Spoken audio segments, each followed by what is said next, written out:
ಓಂ ಶ್ರೀ ಸಾಯಿರಾಮ್. ಭಾಗವತ ವಾಹಿನಿ ಅಧ್ಯಾಯ 37. ಕಾಳಿಂಗ ಮರ್ದನ. ಪರೀಕ್ಷಿತ್ ಶುಕ ಮಹರ್ಷಿಯ ಆನಂದ ವದನವನ್ನು ನೋಡುತ್ತಾ, ಸ್ವಾಮಿ, ಗೋಪಾಲ ಕಾಳಿಂಗನ ಮರ್ದನ ಮಾಡಿದನೆಂದು ಕೇಳಿದೆ. ಅದರ ಅಂತರಾರ್ಥ ಏನು? ಅದರಿಂದ ಜನರಿಗೆ ಆದ ಆಶ್ಚರ್ಯವೇನು? ಅದರಲ್ಲಿ ಅಡಕವಾದ ಮಹತ್ತರ ವಿಷಯ ಯಾವುದೋ ತಿಳಿಸಿ ನನ್ನ ಸಂಶಯ ಪರಿಹರಿಸಬೇಕು ಎಂದು ಪ್ರಾರ್ಥಿಸಿದ. ಶುಕ ಹೇಳತೊಡಗಿದ. ಲೀಲಾಮಾನುಷ ವಿಗ್ರಹನಾದ ಆ ಬಾಲ ಗೋಪಾಲ ಹೀಗೆ ಬೆಳೆಯುತ್ತಾ 5 ವರ್ಷದವನಾದ. ಅವನು ತನ್ನ ಲೀಲೆಗಳನ್ನು ಮೊದಲೇ ಆಗಲಿ ಅನಂತರವೇ ಆಗಲಿ ಯಾರಿಗೂ ತಿಳಿಸುತ್ತಿರಲಿಲ್ಲ. ಅವನ ಲೀಲೆಗಳನ್ನು ನೋಡಿ ಉದ್ದೇಶವನ್ನು ಗುರುತಿಸಿ ಅದಕ್ಕನುಗುಣವಾಗಿ ನಡೆಯಬೇಕಾಗಿತ್ತೇ ವಿನಾ ಅವನು ಇಂಥದೇ ಕೆಲಸ ಮಾಡುವನೆನ್ನುವುದನ್ನು ಯಾರಿಗೂ ಅವರು ಎಂಥವನೇ ಆಗಲಿ ಊಹಿಸಲು ಸಾಧ್ಯವಾಗುತ್ತಿರಲಿಲ್ಲ. ಅವನು ನಿತ್ಯವೂ ತನ್ನ ಅಣ್ಣನನ್ನು ಜೊತೆಯಲ್ಲಿ ಕರೆದುಕೊಂಡು ಹೋಗುತ್ತಿದ್ದನು. ಒಂದು ದಿನ ಏನು ಆಲೋಚಿಸಿದನೋ ಏನೋ, ಅಣ್ಣನಿಗಾಗಲಿ ನಂದ ಯಶೋದೆಯರಿಗಾಗಲಿ ಹೇಳದೆ ಗೊಲ್ಲ ಮಕ್ಕಳೊಡನೆ ರಹಸ್ಯವಾಗಿ ಗೋವುಗಳನ್ನು ಹೊಡೆದುಕೊಂಡು ಯಮುನಾ ನದಿಯ ಒಂದು ಮಡುವಿನ ಸಮೀಪಕ್ಕೆ ಹೋದ. ಆ ಮಡುವಿನ ಚರಿತ್ರೆ ಬಹಳ ವಿಚಿತ್ರ. ಸಾಮಾನ್ಯವಾದ ಮಡುಗಳಲ್ಲಿನ ನೀರು ಸ್ವಲ್ಪ ಮಲಿನವಾಗಿರುವುದು ಸಹಜ. ಆದರೆ ಈ ಮಡುವಿನಲ್ಲಿ ನೀರು ನೀಲವರ್ಣ, ಅಲ್ಲದೆ ಸದಾ ಕುದಿಯುತ್ತಿತ್ತು. ಅದರ ಆವಿ ಆಕಾಶಕ್ಕೇರುತ್ತಿತ್ತು. ಆ ಗಾಳಿ ಸೋಕಿದ ಪ್ರಾಣಿಗಳು ಪ್ರಾಣಗಳನ್ನು ಬಿಡುತ್ತಿದ್ದುದು ಎಲ್ಲರಿಗೂ ಬಹಳ ಆಶ್ಚರ್ಯವಾಗಿತ್ತು. ಆ ಮಡುವಿನ ಮೇಲೆ ಹಾರುತ್ತಿದ್ದ ಪಕ್ಷಿಗಳೂ ಸಹ ಆ ಗಾಳಿ ಸೋಂಕಿದೊಡನೆ ರಪರಪ ರೆಕ್ಕೆ ಬಡಿದುಕೊಳ್ಳುತ್ತಾ ಸತ್ತು ಆ ಮಡುವಿನಲ್ಲಿ ಬೀಳುತ್ತಿದ್ದವು. ಈ ಸಂಗತಿ ರೇಪಲ್ಲೆಯವರೆಲ್ಲರಿಗೂ ಚೆನ್ನಾಗಿ ಗೊತ್ತಿದ್ದುದರಿಂದ ಯಾರೂ ಆ ಮಡುವಿನ ಸುತ್ತಮುತ್ತ ಹೋಗುತ್ತಿರಲಿಲ್ಲ. ಅಲ್ಲದೆ ತಮ್ಮ ಮಕ್ಕಳು ದನ ಕರುಗಳು ಹೋಗದಂತೆ ಎಚ್ಚರಿಕೆ ವಹಿಸುತ್ತಿದ್ದರು. ಆ ದಿನ ಗೋಪಾಲರು ಆ ಮಡುವಿನ ಕಡೆ ಹೋಗುವುದು ಬೇಡ ಎಂದು ಎಷ್ಟು ವಾದಿಸಿದರೂ ಕೇಳದೆ ಕೃಷ್ಣ ಅಲ್ಲಿಗೇ ಹೋಗಬೇಕೆಂದು ಹಠ ಹಿಡಿದ. ಎಲ್ಲರೊಂದಿಗೆ ಮಡುವಿನ ಬಳಿಗೆ ಹೋದ. ಗೋಪಾಲರು ಎಷ್ಟು ವಿಧವಾಗಿ ತಡೆದರೂ ನಿಲ್ಲದೆ ಬಿಡಿಸಿಕೊಂಡು ಆ ಮಡುವಿನಲ್ಲಿ ಈಜಬೇಕು ಎಂದು ಬಟ್ಟೆಗಳನ್ನು ಕಳಚಿದ. ಆ ಬಾಲಕರು, ಅಯ್ಯೋ, ಮಡುವಿನ ಸುತ್ತಲ ಗಾಳಿಯೇ ಇಷ್ಟು ವಿಷವಾಗಿ ಇರಬೇಕಾದರೆ ಅದರ ನೀರು ಇನ್ನೆಷ್ಟು ವಿಷವೋ ಎಂದು ತಮ್ಮೊಳಗೆ ಮೆಲ್ಲಗೆ ಮಾತಾಡಿಕೊಂಡರು. ಗಟ್ಟಿಯಾಗಿ ಹೇಳಲು ಧೈರ್ಯ ಸಾಲದು. ಅವರ ಮಾತನ್ನು ಕೃಷ್ಣ ಕಿವಿಗೆ ಹಾಕಿಕೊಳ್ಳದೆ ತನ್ನ ನಿರ್ಧಾರ ಬದಲಿಸದೆ ದಡದಲ್ಲಿದ್ದ ಒಂದು ಮರವನ್ನು ಹತ್ತಿ ಮಡುವಿನೊಳಗೆ ಧುಮುಕಿದ. ನೀರಿನೊಳಗೆ ಧುಮುಕಿದ ಗೋಪಾಲ ಎಷ್ಟು ಹೊತ್ತಾದರೂ ಮೇಲಕ್ಕೆ ಬರಲಿಲ್ಲ. ಕೃಷ್ಣನೇ ತಮ್ಮ ಪ್ರಾಣವೆಂದು ಭಾವಿಸಿ ಜೀವಿಸುತ್ತಿದ್ದ ಗೋಪಾಲರಿಗೆ ಅದು ಬಹಳ ಭಯಂಕರ ಸ್ಥಿತಿಯಾಗಿ ಪರಿಣಮಿಸಿತು. ಎಲ್ಲರೂ ದಡದಲ್ಲಿ ಸೇರಿ ನಾನಾ ವಿಧವಾಗಿ ಅವನನ್ನು ಕೂಗಿ ಕರೆದರೂ ಅತ್ತರು. ಅಷ್ಟರಲ್ಲಿ ಗೋಪಾಲ ನೀರಿನ ಮೇಲೆ ತೇಲುತ್ತಾ ಭೂಕಂಪದ ಹಾಗೆ ಅಲ್ಲೋಲ ಕಲ್ಲೋಲ ಉಂಟು ಮಾಡುತ್ತಾ ಮಡುವಿನಲ್ಲಿ ಈಜುತ್ತಿದ್ದುದನ್ನು ನೋಡಿದರು.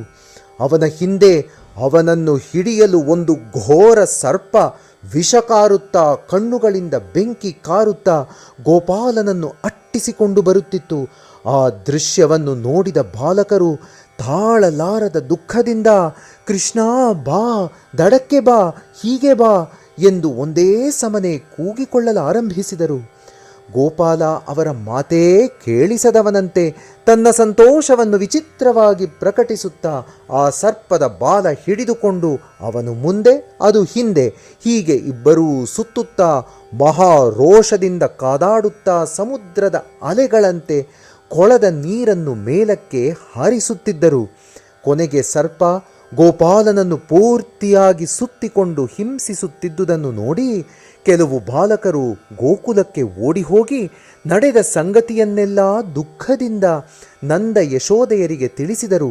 ಆ ವಾರ್ತೆ ಕೇಳಿದ ನಂದ ಯಶೋದೆಯರು, ಗೋಕುಲದ ಗೋಪ ಗೋಪಿಯರು ಗೋಪಾಲನಿಗೆ ಏನೋ ಕೇಡು ಸಂಭವಿಸಿದೆ ಎಂದುಕೊಂಡು ರೋದಿಸುತ್ತಾ ಓಡೋಡಿ ಬಂದರು. ಊರಿಗೆ ಊರೇ ಆ ಮಡುವಿನ ಬಳಿಗೆ ಧಾವಿಸಿತು. ಬಲರಾಮನೂ ಅವರೊಂದಿಗಿದ್ದ. ಗೋಪಾಲನ ಶಕ್ತಿ ಸಾಮರ್ಥ್ಯವನ್ನು ಅವನು ಬಲ್ಲವನಾದ್ದರಿಂದ ನಂದ ಯಶೋದೆಯರನ್ನು ಸಮಾಧಾನ ಪಡಿಸುತ್ತಾ ಗೋಪಾಲನಿಗೆ ಯಾವ ಕೇಡೂ ಬಾರದೆಂದೂ ಗಾಬರಿಯಾಗುವ ಅಗತ್ಯವಿಲ್ಲವೆಂದೂ ಅನೇಕ ವಿಧವಾಗಿ ಅವರನ್ನು ಸಂತೈಸುತ್ತಾ ಕರೆದುಕೊಂಡು ಬರುತ್ತಿದ್ದ. ಆ ನದಿಯ ದಡವೆಲ್ಲ ಜನರಿಂದ ತುಂಬಿ ಹೋಯಿತು. ಎಲ್ಲಿ ನೋಡಿದರೂ ಕೃಷ್ಣ ಕೃಷ್ಣ ಎನ್ನುವ ಕೂಗು ಜನರ ರೋದನ ದಿಕ್ಕು ದಿಕ್ಕಿನಲ್ಲಿ ಪ್ರತಿಧ್ವನಿಸುತ್ತಿತ್ತು. ಕೂಗುತ್ತಾ ರೋದಿಸುತ್ತಾ ಎಲ್ಲರೂ ಆ ಮಡುವಿನ ಬಳಿ ಬಂದು ನೋಡಿದರು. ಅಬ್ಬಾ, ಆ ದೃಶ್ಯ ನೋಡಿ ಅವರಿಗೆ ಪ್ರಜ್ಞೆ ತಪ್ಪುವಂತಾಯಿತು. ತಪ್ಪುವಂತೆ ಆಗುವುದೇನು? ಆ ಮಡುವಿನಲ್ಲಿ ಘೋರ ಸರ್ಪದಿಂದ ಬಂಧಿಸಲ್ಪಟ್ಟ ಕೃಷ್ಣನನ್ನು ನೋಡಿ, ಆ ಸರ್ಪ ಕಾರುತ್ತಿದ್ದ ವಿಷದ ಜ್ವಾಲೆಯನ್ನು ನೋಡಿ, ಕೊಳವೆಲ್ಲ ರಕ್ತಮಯವಾಗಿ ಇಬ್ಬರೂ ಹೋರಾಡುತ್ತಿದ್ದುದನ್ನು ನೋಡಿ ಯಶೋದೆಯೂ ಕೆಲವು ಗೋಪಿಯರೂ ಪ್ರಜ್ಞೆ ತಪ್ಪಿ ಬಿದ್ದೇ ಬಿಟ್ಟರು. ಕೆಲವರು ಅವರನ್ನು ಉಪಚರಿಸಿ ತಿರುಗಿ ಪ್ರಜ್ಞೆ ಬರುವಂತೆ ಮಾಡಿದರು. ಎಚ್ಚರವಾದ ಮೇಲೆ ಮತ್ತೆ ಅದೇ ದೃಶ್ಯವನ್ನು ನೋಡುತ್ತಾ ಯಶೋದೆ, ಕೃಷ್ಣ ಕೃಷ್ಣ, ಈ ಹಾಳು ಸರ್ಪ ಎಲ್ಲಿಂದ ಬಂತಪ್ಪ ಮೃತ್ಯುವಾಗಿ ಎಂದು ಗೋಳಾಡಿದಳು. ಕೆಲವು ಗೋಪ ಬಾಲಕರು, ಆ ಸರ್ಪ ನಮ್ಮ ಗೋಪಾಲನನ್ನು ಬಿಟ್ಟು ನಮ್ಮನ್ನಾದರೂ ಕಚ್ಚಬಾರದೇ ಎಂದು ರೋದಿಸಿದರು. ಕೆಲವು ಗೋಪಿಯರು ತಮ್ಮ ಪ್ರಾಣವನ್ನಾದರೂ ಕೊಟ್ಟು ಗೋಪಾಲನನ್ನು ರಕ್ಷಿಸೋಣವೆಂದು ನಿಶ್ಚಯಿಸಿ ತಾವು ಆ ಮಡುವಿನಲ್ಲಿ ಹಾರಿದರೆ ಸರ್ಪ ತಮ್ಮನ್ನು ಹಿಡಿದುಕೊಳ್ಳುವ ಸಲುವಾಗಿ ಗೋಪಾಲನನ್ನು ಬಿಟ್ಟು ಬರುವುದೆಂದು ಯೋಚಿಸಿ ಹಾರಲು ಸಿದ್ಧವಾಗುತ್ತಿರಲು ಬಲರಾಮ ಅವರನ್ನು ತಡೆದು ಗೋಪಾಲನಿಗೆ ಎಂಥ ಕೇಡೂ ಸಂಭವಿಸದೆಂದು ಧೈರ್ಯ ಹೇಳಿದ. ಕೃಷ್ಣ, ಬೇಗ ಬಿಡಿಸಿಕೊಂಡು ಬಾ ಎಂದು ಕೂಗಿ ಹೇಳುತ್ತಿದ್ದ. ಇನ್ನು ಕೆಲವು ಗೋಪಿಯರು ಪ್ರಾರ್ಥನೆಯಲ್ಲಿ ಮಗ್ನರಾದರು. ಗೋಪಾಲ ಕ್ಷೇಮವಾಗಿದ್ದರಲ್ಲವೇ ಲೋಕವು ಕ್ಷೇಮವಾಗಿರುವುದು. ಲೋಕವನ್ನೆಲ್ಲ ಆಳುವ ಏಕೈಕ ರಾಜನಲ್ಲವೇ ನಮ್ಮ ಗೋಪಾಲ. ಆದ್ದರಿಂದ ಗೋಪಾಲ, ನೀನೇ ಬೇಗ ಆ ವಿಷ ಸರ್ಪ ಹಿಡಿತದಿಂದ ಬಿಡಿಸಿಕೋ ಎಂದು ಅವನನ್ನೇ ಪ್ರಾರ್ಥಿಸುತ್ತಾ ಮಧ್ಯೆ ಮಧ್ಯೆ ಕಣ್ಣು ತೆರೆದು ಸರ್ಪ ಅವನನ್ನು ಬಿಟ್ಟಿತೇ ಎಂದು ನೋಡುತ್ತಿದ್ದರು. ಹೀಗೆ ಎಲ್ಲರೂ ಭಯಭ್ರಾಂತರಾಗಿ ಯಾವ ನಿಮಿಷದಲ್ಲಿ ಏನು ಸಂಭವಿಸುವುದೋ ಎಂದು ಎವೆ ಇಕ್ಕದೆ ನೋಡುತ್ತಾ ಆ ಕೊಳದ ಸುತ್ತಲೂ ಕಿಕ್ಕಿರಿದು ಸೇರಿದ್ದರು. ಆಹಾ, ಗೋಪಾಲನ ವಿಚಿತ್ರ ಲೀಲೆ ಏನೆಂದು ಹೇಳಲಿ ರಾಜ ಎಂದು ಶುಕ ಉಕ್ಕಿ ಬರುತ್ತಿದ್ದ ದುಃಖ, ಆನಂದ, ಆಶ್ಚರ್ಯ, ಉದ್ರೇಕಗಳನ್ನು ತಡೆದುಕೊಳ್ಳಲಾರದೆ ಎರಡು ಕೈಗಳನ್ನು ಮುಖಕ್ಕೆ ಅಡ್ಡ ಮಾಡಿಕೊಂಡು ಕಣ್ಣೀರು ಸುರಿಸುತ್ತಿದ್ದುದನ್ನು ನೋಡಿ ಪರೀಕ್ಷಿತ್ ಮಹಾರಾಜನಿಗೆ ಭಯವಾಯಿತು. ಸ್ವಾಮಿ ಸ್ವಾಮಿ, ಏನಿದು ವಿಚಿತ್ರ? ಆಮೇಲೆ ಏನಾಯಿತು ಹೇಳಿ?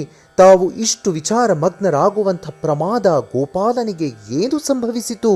ಬೇಗ ತಿಳಿಸಿ ನನ್ನ ಭಯವನ್ನು ಪರಿಹರಿಸಿ ಎಂದು ಪರಿ ವಿಧದಿಂದ ಪ್ರಾರ್ಥಿಸಿದ. ಶುಕ ತನ್ನ ಕಾಷಾಯದ ಅಂಗವಸ್ತ್ರದಿಂದ ಕಣ್ಣೀರು ಒರೆಸಿಕೊಳ್ಳುತ್ತಾ, ಮಹಾರಾಜ, ಪ್ರಮಾದವೇನೂ ಸಂಭವಿಸಲಿಲ್ಲ. ಕೃಷ್ಣನ ದೇಹ ನಿಮಿಷ ನಿಮಿಷಕ್ಕೂ ದೊಡ್ಡದಾಗುತ್ತಾ ಹೋಯಿತು. ಅವನನ್ನು ಸುತ್ತಿಕೊಂಡಿದ್ದ ಸರ್ಪದ ಒಂದೊಂದು ಸುತ್ತೂ ಬಿಚ್ಚಿಕೊಳ್ಳುತ್ತಾ ಹೋಯಿತು. ಪುಟ್ಟ ಬಾಲಕನಾದ ಆ ಗೋಪಾಲ ಘನಸ್ವರೂಪನಾಗುತ್ತಿರುವುದನ್ನು ನೋಡಿ ಗೋಪಿಯರಿಗೆ ಆಶ್ಚರ್ಯ ಆಗುವುದರ ಜೊತೆಗೆ ಆನಂದವೂ ಆಯಿತು. ಕಡೆಗೆ ಸರ್ಪ ಕೃಷ್ಣನನ್ನು ಬಿಟ್ಟು ಅವನು ತನಗೆ ದಕ್ಕದೆ ಹೋದನಲ್ಲ ಎನ್ನುವ ಕ್ರೋಧದಿಂದ ವಿಷವನ್ನು ಕಾರುತ್ತಾ ಸೋತು ಸಾಕಾಗಿದ್ದರೂ ಮತ್ತೆ ಮತ್ತೆ ಹೆಡೆಯೆತ್ತಿ ಕೃಷ್ಣನನ್ನು ಹಿಡಿಯಲು ಹವಣಿಸಿತು. ಕೃಷ್ಣ ಅದರ ಬಾಲ ಹಿಡಿದು ಗಿರನೆ ತಿರುಗಿಸಿ ನೀರಿನ ಮೇಲೆ ಅಪ್ಪಳಿಸಿದ. ಅದು ಮತ್ತೆ ನೀರಿನ ಮೇಲೆ ಹೆಡೆ ಅರಳಿಸಿತು. ಅದರ ಹೆಡೆಯ ಮೇಲೆ ಕೃಷ್ಣ ನೆಗೆದು ಅದರ ಬಾಲವನ್ನು ಒಂದು ಕೈಯಲ್ಲಿ ಹಿಡಿದು ನಾಟ್ಯವಾಡಲಾರಂಭಿಸಿದ. ಬಾಧೆಯನ್ನು ತಾಳಲಾರದೆ ಸರ್ಪವು ಮೂಗು ಬಾಯಲ್ಲಿ ರಕ್ತ ಕಾರುತ್ತಾ ಪ್ರಾಣ ಬಿಡುವ ಸ್ಥಿತಿಯಲ್ಲಿರುವುದನ್ನು ನೋಡಿ ಸುತ್ತಲಿದ್ದ ವ್ರಜರಿಗೆ ಸ್ವಲ್ಪ ಧೈರ್ಯ ಬಂದಿತು. ಕೃಷ್ಣ, ಇನ್ನು ದಡಕ್ಕೆ ಬಾ ತಂದೆ, ನೀನು ನಮ್ಮನ್ನು ರಕ್ಷಿಸಿದೆ. ಇಂದು ನಿನ್ನ ಗಂಡಾಂತರ ತೀರಿತು, ರೇಪಲ್ಲೆಯ ಪುಣ್ಯ ಚೆನ್ನಾಗಿದೆ ಎಂದು ಅನೇಕ ಬಗೆಯಾಗಿ ಅವನನ್ನು ಕರೆದರು. ಮಡುವಿನೊಳಗಿಂದ ಆ ಸರ್ಪದ ಪತ್ನಿಯರಾದ ನಾಗಕಾಂತೆಯರು ಗೊಳೋ ಎಂದು ಅಳುತ್ತಾ ಬಂದು ಕೃಷ್ಣನ ಪಾದಗಳ ಮೇಲೆ ಬಿದ್ದರು. ದುಷ್ಟ ಶಿಕ್ಷಣಕ್ಕಾಗಿ ಅವತರಿಸಿರುವ ನೀನು ಕ್ರೂರ ಸರ್ಪವನ್ನು ದಂಡಿಸಿದ್ದು ಅನ್ಯಾಯವೇನಲ್ಲ. ನಿನ್ನ ಕರ್ತವ್ಯ ನೀನು ಮಾಡಿದೆ ತಂದೆ. ನಮ್ಮ ಪತಿ ಎಂಥ ಕ್ರೂರನಾದರೂ ಕಡೆಗೆ ಅವನ ತಲೆಯ ಮೇಲೆ ನಿನ್ನ ಪಾದಗಳನ್ನು ಇಟ್ಟೆಯಾದ್ದರಿಂದ ಆತನ ಪಾಪಗಳೆಲ್ಲ ನಾಶವಾದುವು. ಅವನನ್ನು ಮನ್ನಿಸಿ ನಮಗೆ ಪತಿ ಭಿಕ್ಷೆ ಕೊಡು, ಅವನಿಗೆ ಮತ್ತೆ ಅಂಥ ಕ್ರೂರ ಬುದ್ಧಿ ಕೊಡದೆ ಕಾಪಾಡು ಎಂದು ಪ್ರಾರ್ಥಿಸಿದರು. ಕೃಷ್ಣ ಕಾಳಿಂಗನನ್ನು ಮನ್ನಿಸಿ, ಇನ್ನು ನೀನು ಸಾತ್ವಿಕನಾಗಿದ್ದು ಯಾರಿಗೂ ನಿಷ್ಕಾರಣವಾಗಿ ಹಿಂಸೆ ಕೊಡದೆ ಇತರರಿಂದ ನಿನಗೆ ಹಿಂಸೆಯಾಗದಂತೆ ಇರು. ನಿನ್ನ ಶಿರಸ್ಸಿನ ಮೇಲೆ ನನ್ನ ಪಾದ ಮುದ್ರೆಗಳಿರುವುದರಿಂದ ಗರುಡನೂ ಕೂಡ ನಿನ್ನನ್ನೇನೂ ಮಾಡುವುದಿಲ್ಲ ಎಂದು ಆಶೀರ್ವದಿಸಿದ ಎಂದು ಹೇಳಿದ. ಜೈ ಸಾಯಿರಾಮ್.